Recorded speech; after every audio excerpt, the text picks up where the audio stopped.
This is the long-awaited second series, if equivalent, of the Mecha Anime panel. Some of you may have been at the last convention a couple of years ago and seen this. I've rebuilt it from the ground up, like any good second series now. Everything flies. I've been replaced by my twin brother after dying at the end of the first series. That sort of thing. So, without further ado, let's begin. You probably don't need this slide. I'm still working on the vain hope that this will get some people that haven't watched giant robot cartoons into watching giant robot cartoons. But Mecha Anime, let's just say it's this subgenre of sci-fi and sometimes fantasy and sometimes sports and sometimes all manner of other genres of anime that has giant robots in it. They can be anything from like the typical superhero Mazinger Z, flies in the sky, fights enemies kind of stories, to cyberpunk thrillers like the first Pact Labor movie and the second Pact Labor movie, which everybody hates because it doesn't really have robots in it, and sports stories like Iron Liga, which sadly doesn't have subtitles, but as I understand is about super robots playing baseball. Has some subs. Oh, thank you very much. In any cases where I get things wrong, my assistant Starseeker in the front row will be correcting me. She does work in subtitling, has helped subtitle a lot of retro mecha shows and Tokyo and that sort of thing. Has a website at msubs.wordpress.com. Yeah. So that's m-subs. No, not hyphen on the website. It's just msubs. Okay, thank you. So, in fact, giant robots have been in anime right from the start. One of the very first anime, Astro Boy, was about a not-so-giant robot, but then you had Tetsujin 28, which came shortly afterwards and was pretty much the first giant robot on your television. However, the genre has changed a lot since the 60s, and audience desires have changed, what people expect from a story about giant robots changes, and nowadays, to get a good idea of what the genre has to offer, I'm going to show you a clip from quite a recent show, Super Was the Inspector. Hope it works.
That's a particularly kind of exaggerated look across all the kind of cliches of mecha anime, the 5-part combining robots, 3-part combining robots, robots that ride other robots like horses, nobody wears a bra because it's the future, all the cliches of Masami Obara's style there, including the standing with your sword out like a massive penis analogy, rocket punches, everything. I wouldn't necessarily say that's a good show to start with. It's a video game adaptation that kind of assumes some familiarity with the games, but it does have very pretty action. So this panel, because it's such a huge topic and I can't be comprehensive without needing a blog where I write endless articles, cough cough, I'm going to try and provide a few recommendations, talk about the big franchises that have kind of defined the genre through the ages, starting with Gundam, because it's probably the biggest.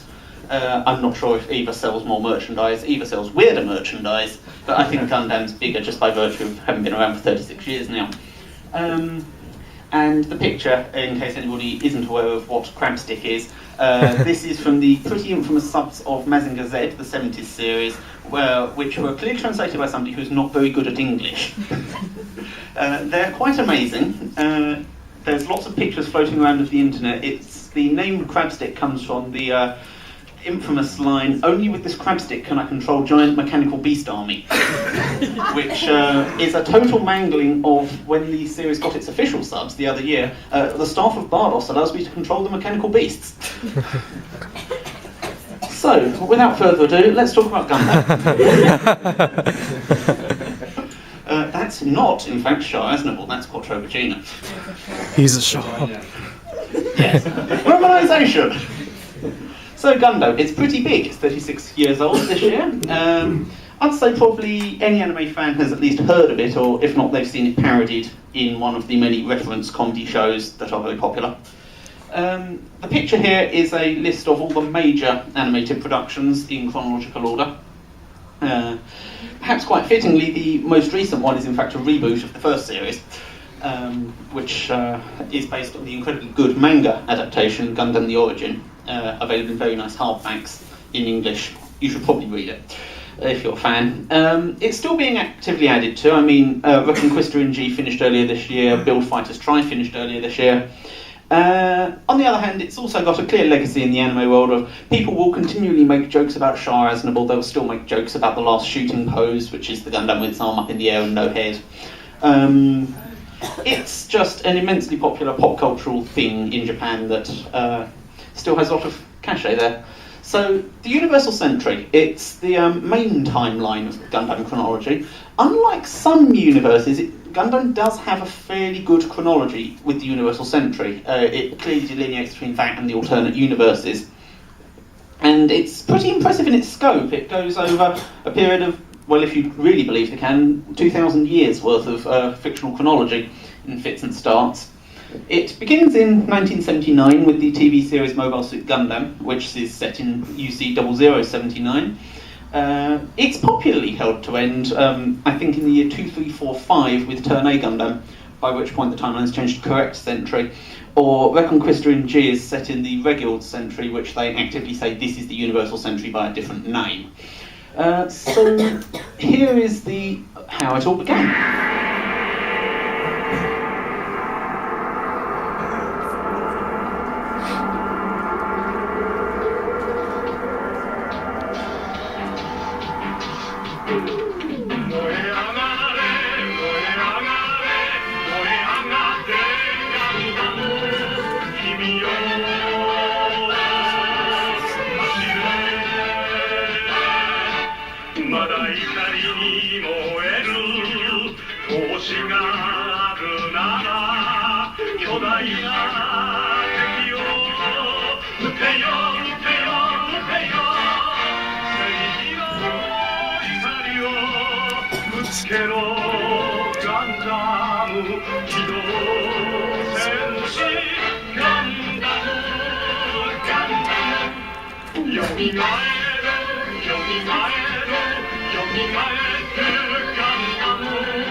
So there you go, that's what it was like in the 70s. At the time, it was pretty much the first kind of military robot show. Some of the previous Mecha shows had kind of gone, well, what if there was a military force that wasn't completely useless and just gets blown up in episode 1? But Gundam was probably one of the first to actually have the robots be weapons of war, both used in like organised armies rather than evil empire versus a madman in a giant lab. It didn't, from my understanding, do particularly well at first. It was kind of saved by merchandise sales. And it took the recap movies, of which there were 3, to really make it kind of become the thing it was. And on the whole, I think they're a lot better, a lot easier to watch. The first series really feels like a 70s super robot show that doesn't quite know how to leave that genre. The Gundam is a combining robot in that it gets all sorts of stupid one-off upgrades, and there are some truly hideous one-off enemy designs.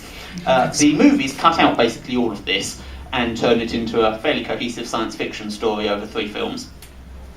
very worth recommending. I'm fairly sure they've got an active UK DVD release. If not, they have a very active American DVD release. On the other hand, it might be worth, if you don't mind downloading, tracking down the very old dub of it where everybody has ridiculous accents, because that is really funny and kind of suits the cheesiness of the era. So carrying on with the Universal Century, there are sort of 4 groups of stories within it. They don't kind of go through year by year. You've got Mobile Suit Gundam, Zeta Gundam, Double Zeta, and Shah's Counterattack are the main timeline. That's Amuro versus Shah and all their hangers-on. From the 1 Year War, which is how it all begins, to the Axis drop, which is how it all sort of ends. That's one very close narrative, supplemented by a lot of side story OVAs. You've got Gundam The Origin, telling you about Shah's early life. 08th Mobile Suit Team, which is sort of trying to be MASH in with Gundams. It's not bad. I don't particularly like it because of the final episode. Lots of people say that never happened. You've got War in the Pocket, which I think is probably one of the best things in the entire franchise, mostly by being so unlike everything else in the franchise. Not to say I don't like Gundam as a whole, but I think as a piece of anime in general, for somebody that's not a giant robot fan, War in the Pocket is one of the few I'd really recommend, not as a, if you like robots, you should watch this recommendation. Stardust Memory is... people don't like it. People don't like the ending. People don't like several of the major characters. On the other hand, it's really fun, and imagine a kind of 80s Hollywood bro action movie, animated, with an absolutely rocking soundtrack, ridiculously good animation, and a plot that makes very little sense by the end. It's just an excuse to have bigger explosions. It's the Michael Bay of Gundams, really. Is that the one where the director dies halfway through? No, that's Satan Misty. a rumour. I saw a thing recently on him saying that there's no credit for change director, but if that doesn't necessarily rule it out. What is very much the case is the ending certainly feels like it was written by somebody that hadn't watched the rest of the series. Megan Fox was asked randomly at a panel, what would you like to appear in? And this was of our own volition. She said that she wanted to appear in an adaptation of Gundam Wing, and we're like, so whilst you were, oh no, at one point it does mean that she's actually a fan of Gundam Wing. That is something I didn't know, and at the same time I could probably see her as Relena. But then the other major Universal Century kind of early OVA is Gundam Unicorn, incredibly big, lavish budget, story that kind of falls apart in episode 7.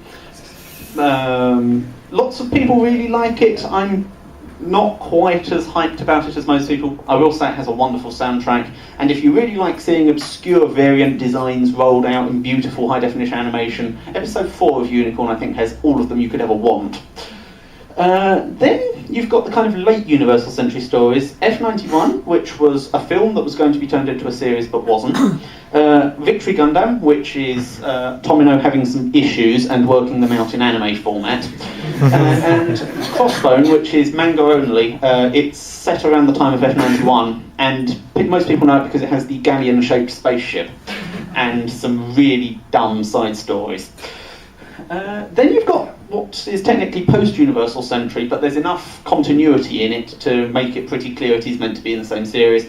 Reconquista is set a long time in the future, is again very pretty, but it's Tomino has said I think it's going to be his last work, and it kind of shows that he's a man that's not quite the man he used to be. He has far too many ideas for the running time he's being given, and so you have a quite confused but very lovely looking series. And Turn A Gundam is probably my favourite Gundam show. It is incredibly different to everything else. It's sort of set in this Laputa Nausicaa style setting about a very long time in the future. People on Earth lost all their technology and have kind of rebuilt back up to the early 20th century. The people in the space colonies, however, have kept all their good technology and decide it's a great time to re-invade. The main character finds Gundam. There's some complications about who he is. Some people, some identical twins or lookalikes, try swapping roles for a day. That goes very badly. But it has an absolutely lovely story. It's really good. It's probably one of the most plot and character heavy entries in the franchise. And it's I'm going to try and sell this relentlessly, but Right Stuff have got pre-orders up for the first official Western release of it, and it's definitely worth it. G Gundam's best Gundam. G Gundam is very good, yes, but I still think Tournai is slightly better. What's the best one you've ever watched? Here we have a video of Double Zeta Gundam. AmeChibi. I think you need to turn up a bit. I do, yes.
I'm going to say it's worth watching at least some of Double Zeta Gundam, even if you can't see it through to the end, just because of how strange it is. This is a show that starts off with probably about 15 episodes of kind of Looney Tunes tier slapstick of people falling off buildings, getting kicked in the groin, large robots trying to fit through small holes and leaving robot-shaped silhouettes, that sort of thing. Then it gets very serious for about the last half of the show. Unfortunately, nobody told the characters that it was supposed to, and so they're still occasionally acting like complete idiots. It also has a really weird and creepy kind of one-way love triangle thing between one of the minor villains, the main villain, and the main villain lusting after the 14-year-old main character. Are they all guys? No. It's a guy lusting after his superior officer. Meanwhile, his female superior officer is lusting after a 14-year-old because they're both psychic, and she gives him funny mind feels. Yes, I should probably mention that Gundam has the thing of new types, which are kind of Jedi, telepathic, super people. It gets taken in very weird directions. When it starts coming to do with ghosts and everybody having like naked mind singularity moments where they can all hash out their differences as floaty, glowing, space naked people. Generally this involves a man and a woman, and the woman normally dies because Tomino. Part 3 of the Universal Century. There's a lot of different anime styles. I mean, you've seen the glorious 70s Technicolor vision of Mobile Suit Gundam, the hyper 80s shading of Double Zeta. Let's talk a bit more about the how the 70s series actually was. It is pretty much a 5-man super robot team. You've got the fat guy, you've got the annoying small child, you've got the woman that doesn't achieve very much, you've got Kai, and you've got the main character. This is pretty much no different to the Combattle team, except in Gundam only 3 of them pilot robots. Then you've got Zeta, which kind of throws all that out the window, and it's trying to tell a political sci-fi story through the medium of a main character who describes himself as autistic and has a tendency to punch people he doesn't like. He's pretty amazing. Double Zeta I've talked about earlier. It's this weird kind of slapstick physical comedy show that occasionally is very serious, and I think also has one of the highest death counts of like civilians of a Gundam series because they blow up Dublin. All of it. It's doing this that actually retcons then the ending of Zeta Gundam, which I won't talk about because the ending of Zeta Gundam is really quite good, and I would spoil it by explaining exactly how Double Zeta retcons it. Now the appeal of Universal Century stories in general is that they try and be a bit more political. They're always trying to be the more scientific science fiction robot stories. Within a certain bound of scientific, I mean giant robots aren't scientific. But I believe Tomino and Yasuhiko have been quoted as saying things like Starship Troopers and The Forever War were their inspirations, as opposed to superhero stories. So they were trying to pick up on the military sci-fi vibe. I can't remember if the next slide's another video or if it's more slides. It's Turn A Gundam. I'm sorry about this. I looked at this a while back. Turn A Gundam.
This series is notable for having probably the ultimate anime pretty boy.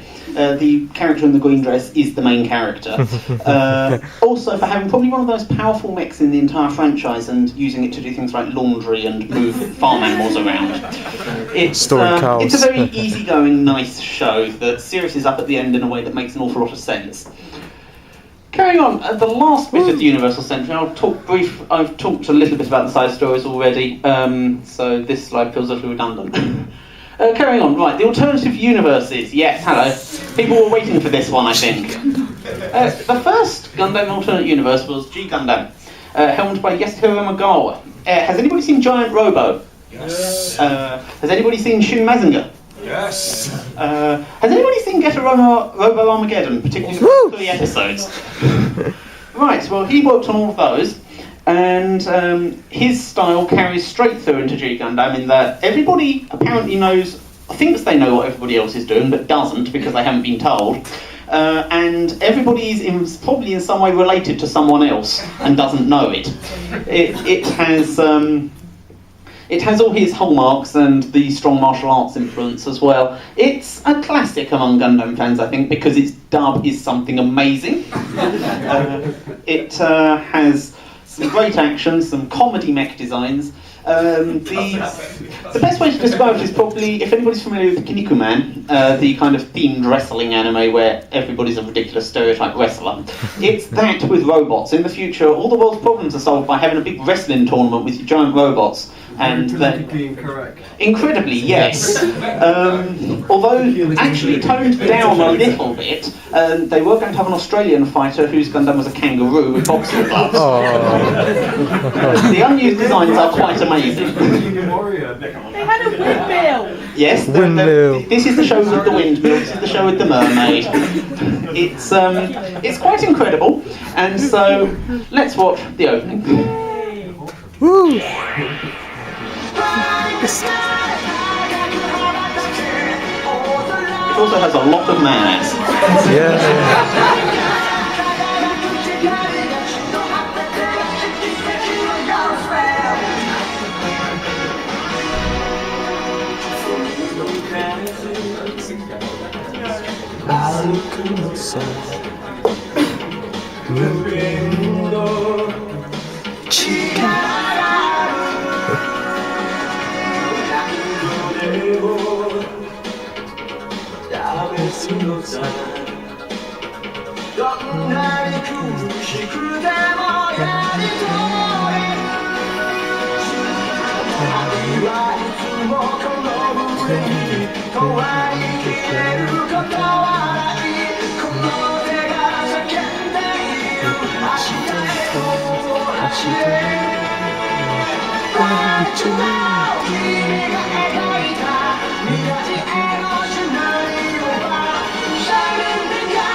So if you don't want to watch like 50 episodes of vaguely autistic teenagers shouting for authority figures, this is a pretty good one to watch because it just has mostly wrestling.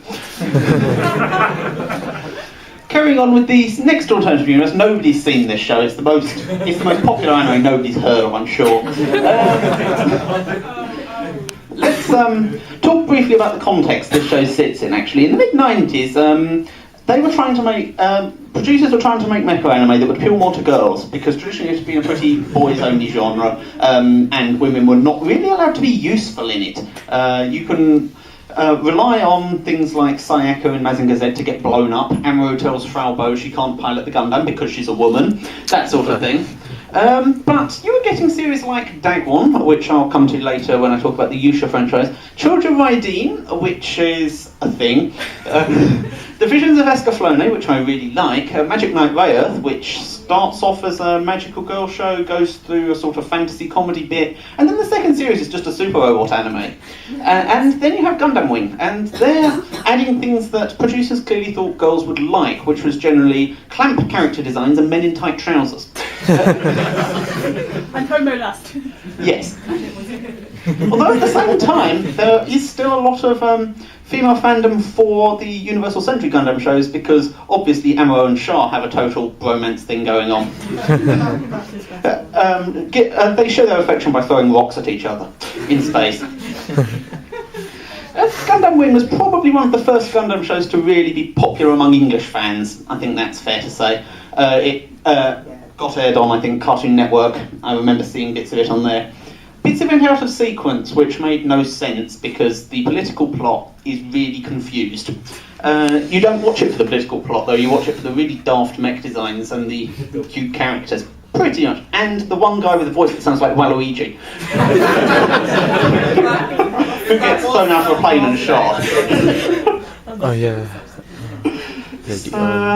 The next alternate universe, they were running on a pretty much annual basis by this point, the Gundam shows, and you had Gundam X. By this point, people were kind of fed up with Gundam, unfortunately. It was cut short, which is a shame, because the idea was pretty good. They wanted to do what happens if there was a bad end to the Universal Century, and we had this kind of Mad Max world where a massive space war had wrecked the Earth, and people are just like buying and selling mechs for scrap. It's interesting. It's cut short. It's they did a good job in writing an ending when they realised they only had a few episodes left to go. Everything gets resolved, but there's a lot of plot threads left hanging in other ways. Sort of, they resolve the main plot and the main character arcs, but they've set up a lot of world building that they don't do anything with. It does have some really funky opening themes, though. It kind of has this sort of Eurobeat thing going on, and radical synth solos, and a really weird ending theme. It's got this sort of croonery ending theme called Human Touch, which is a kind of love song. Bear in mind the main character and his girlfriend, sort of new type assistant, are really young, and so the tone of the ending theme doesn't quite fit their relationship. Ending's also entirely in English. Yes, it is. And sung by a guy with an amazing voice. The ending theme of Wing is completely different to the show as well. Oh. It's just suddenly like all of this, I will kill you. Who is that? And suddenly Relena playing with a rhino. Yes. Yes, Relena's Safari Adventure in Gundam Wing is pretty great. What about Magic from 0083? Oh god, Magic, yes. I was going to mention that actually, thank you for reminding me. Magic is probably the best example of an unfittingly used ending theme, because it's, again, this kind of really, really kind of sexy, kind of croonery song, and they don't use it when the main character meets his female love interest. They use it when he's having a scene of repairing a mech with another dude, sweating and working in the junkyard, while it's singing this song about, I'm not looking for a love affair, I need the magic when I'm holding you near me. As I say, Stardust Memory kind of makes Top Gun seem straight at times. The next slide. Oh, hello, it's this. Gundam Seed. It kind of starts out as, you've seen this before if you watch the 70s show. It's the 70s show with dodgy CGI and Hisashi Hirai character designs.